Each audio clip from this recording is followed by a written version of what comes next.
는 실리콘밸리 한국경제신문 황정수 특파원과 현지 상황 살펴보도록 하겠습니다. 최근에는 캘리포니아의 실리콘밸리가 아니라 오스틴의 실리콘 힐스가 자주 언급이 되고 있습니다. 이렇게 유명 기업들의 이전이 잦아지고 있는 오스틴의 성장 배경, 오스틴 시장이 직접 밝혔다고 하던데요. 관련 내용 전해주시죠. 네, 일단은 오스틴에 대해서 간략하게 먼저 소개를 좀 드리자면요. 텍사스 남부에 있는 텍사스주의 주도고요.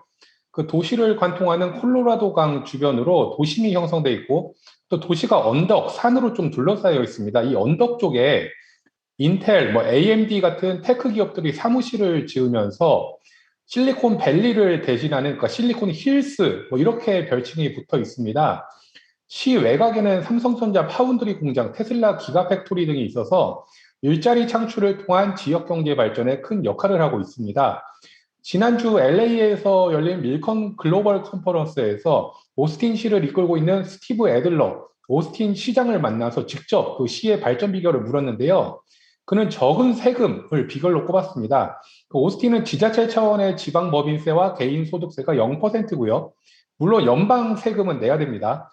또 투자를 결정한 기업에는 파격적인 세제 혜택을 주고 있습니다. 그는 세금을 적게 물리니까 글로벌 기업들이 본사를 오스틴으로 옮기거나 아니면 오스틴에 대한 투자를 늘리고 있다 이렇게 말했습니다. 오스틴 시가 노리는 건 선순환 효과인데요. 애들러 시장은 글로벌 기업들이 들어오니까 좋은 일자리가 생기고 이를 차지하기 위해 젊은 인재가 몰려들고 있다면서 도시의 문화가 역동적으로 바뀌고 있다고 설명했습니다. 그러니까 정리하면 인구 자체가 늘기 때문에 개인 소득세나 법인세를 물리지 않아도 세금이 부족하지 않다는 뜻입니다. 코트라 댈러스 무역관에 따르면 2009년부터 2019년까지 오스틴의 인구 증가율은 32.4%인데요. 이는 텍사스주 평균인 16.9%, 미국 전체 6.9%를 크게 웃도는 수치입니다. 18살에서 44살 사이의 인구 비율은 43%에 달하고요. 경제활동 인구의 47%가 대졸자입니다.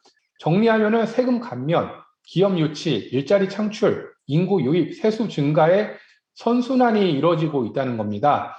또 하나 중요한 것은 생겨난 일자리의 혜택을 기존 시민들도 누릴 수 있도록 직업 교육을 강화한다는 건데요. 애들러 시장은 자격증이 없어도 2년 정도 기술을 연마하면은 연봉 10만 달러를 받을 수 있는 중급 기술자를 키우기 위해 힘쓰고 있다.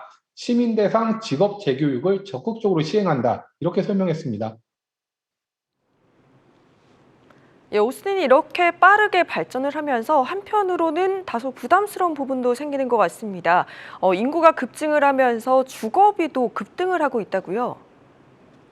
네, 이게 항상 좋은 일이 있으면 안 좋은 것도 좀 생기기 마련이죠. 기업 유치가 모든 면에서 좋은 건 아닌 것 같습니다. 물론 뉴욕이나 샌프란시스코 같은 대도시보다는 저렴하긴 한데 인구가 늘고 도심의 인기가 높아지면서 주거비가 급등하고 있습니다.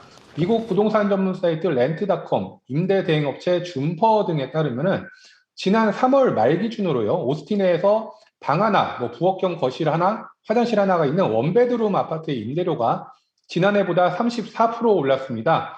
평균 임대료는 1,500달러 수준이고요. 특히 그 도심 지역, 그러니까 다운타운 지역의 원베드룸 그 주거비는 45% 올랐습니다. 센트럴 오스틴, 바튼힐스 지역에서는 임대료가 2,588달러, 한 달에 2,588달러입니다. 정도까지 치솟았다고 합니다.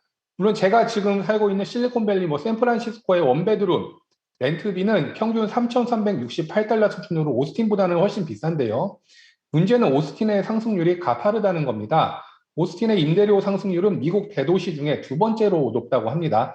현지 매체에서도 주거비 급등을 지적하는 기사가 계속 나오고 있는데요. 오스틴 지역의 거주자인 시드니 위즈너 씨가 한 말인데요. 900달러였던 월 임대료가 1년 만에 1,434달러로 올라서 기존 집에서 더 이상 살 수 없다. 스트레스를 받는다. 이렇게 현지 매체랑 인터뷰를 했습니다. 또 집값 자체도 낮지가 않은데요. 오스틴의 평균 집값은 56만 5천 달러, 우리 돈으로 7억 원 정도 되는데요.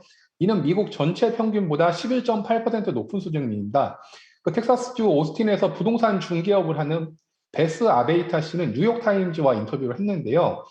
지난해 이 지역 집값이 30%나 올랐는데 매수 문의가 아직도 꾸준하다. 사람들이 많이 들어오니까 그런 거겠죠. 주가 하락은 사람들이 많이 걱정을 하는데 이 부동산에 대한 부담을 느끼는 사람들은 아직까지는 많지 않다. 이렇게 전했습니다. 그다음에 프레디맥이라는 그 업체의 샘 카터 수석 이코노미스트는 높은 대출 금리가 이제 오르긴 하는데 그렇다고 해도 이 부동산 시장에 미국 부동산 시장에 구조적인 공급 부족 문제를 풀지는 못할 것 이렇게 말했습니다. 값이 계속 오를 거란 얘기죠. 근데 사실 집값, 주거비 상승은 오스틴만의 문제는 아닙니다. 물론 오스틴이 좀 가파르게 좀 올라가고 있긴 한데요. 미국 전반적으로 살펴보면은 재택근무와 온라인 수업이 자리를 잡으면서 좋은 집에 좀 살려고 하는 수요가 커졌고요. 또 팬데믹 이후로 이제 미국 중앙은행이 저금리 정책을 상당 기간 유지를 했죠. 이것 때문에 모기지 금리도 낮아져서 그 돈을 빌려서 집을 사는 사람들이 이자 부담을 크게 못 느끼고 있습니다. 그러니까 당연히 집을 내놓지도 않겠죠. 이게 공급 부족으로 또 연결도 되고요. 여기에 이제 전 세계적인 원자재 부족 등으로 건설업체들이 신규 주택을 짓는데 공사에 또 차질을 빚고 있습니다. 그러니까 전반적으로 미국에서 주택 공급 또한 원활하지 않다는 겁니다. 여기 아까 말씀드린 대로 오스틴만의 특수한 상황이 더해지면서 이제 뭐 인구가 폭증을 하고요. 그래서 이제 집값이 가파르게 오르고 있다는 말씀을 좀 전해드리고 싶고요. 또 일각에서는 뭐 집값 급등, 뭐 렌트비 상승 때문에 미국에서 이제 계층 간의 갈등이 심해질 것, 뭐 이런 우려도 나오고 있습니다. 미국 고급 주거용 부동산 업체 코코란의 페몰라 리브먼 CEO 이야기인데요.